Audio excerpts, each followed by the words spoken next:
नमस्कार। कैसे एक चोर बन गए धन के देवता। ये है भगवान कुबेर की कहानी, जो पूर्व जन्म के चोर थे। कैसे भगवान शिव की तपस्या के प्रभाव से उन्हें मिला धन का अध्यक्ष का पद। आइए हम समझते हैं और जानते हैं। भगवान कुबेर को धन संपत्ति के देवता के रूप में सभी जानते हैं, परंतु उनके पूर्व जन्मों की कथा बहुत कम लोगों को पता होगी। शिव पुराण के एक प्रसंग में सुनिए किस प्रकार मंदिर में चोरी करने वाले चोर ने जाने अनजाने में किए गए अपने कर्मों के कारण कुबेर के पद को प्राप्त करने के साथ साथ भगवान शंकर के समीप का स्थान भी प्राप्त किया।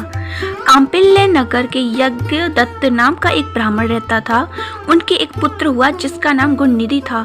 गुणनिधि अपने नाम के विपरीत बहुत ही दुराचारी और उद्दंड था। उसकी इन्हीं हरकतों से परेशान होकर यज्ञदत्त ने उसे त्याग दिया। घर से निकलने के बाद वह कई दिनों तक भूखा भटकता रहा।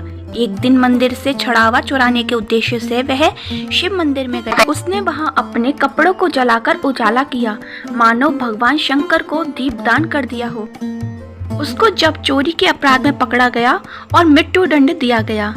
अपने बुरे कर्मों के कारण उसे यमदूतों ने बांध लिया, लेकिन भगवान शिव के गढ़ वहां पहुंच गए और उसे यमदूतों से छुड़ा लिया।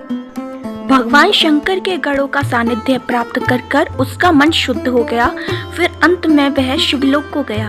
शिवलोक में अनेकों दिव्य भोगों का उपयोग करके भगवान शिव और मां उमा की सेवा करने के पश्चात उसे अगले जन्म में कलिंगर के राजा अरिंदम का पुत्र होने का सौभाग्य प्राप्त हुआ। कलिंग राज ने अपने पुत्र का नाम दम्भ रखा।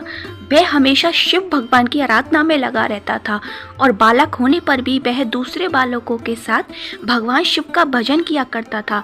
युवा अवस्था प्राप्त होने पर जब उसके पिता स्वर्गवासी हुए तब वह कलिंगर का राजा बना।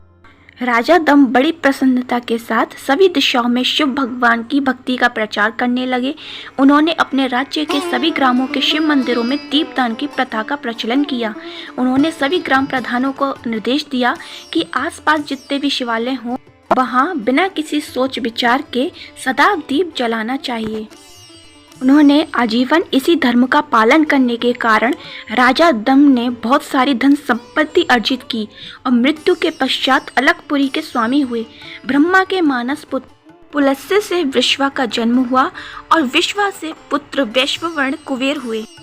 उन्होंने पूर्व जन्म में महादेव की आराधना करके विश्वकर्मा के द्वारा निर्मित इस अलकापुरी का उपयोग किया। जब वह कल्प व्यतीत हुआ और मेघवाहन कल्प आरंभ हुआ, उस समय वह यज्ञदत्त का पुत्र जो प्रकाश का दान करने वाला था, कुबेर के रूप में अत्यंत कठिन तपस्या करने लगा।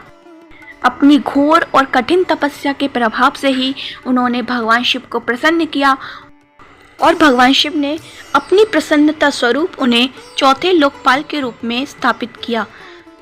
भगवान कुबेर देवताओं के कोषाध्यक्ष हैं, साथ ही वह पृथ्वी पर निवास करने वाले समस्त प्राणी के धन के भाव के भी देवता हैं।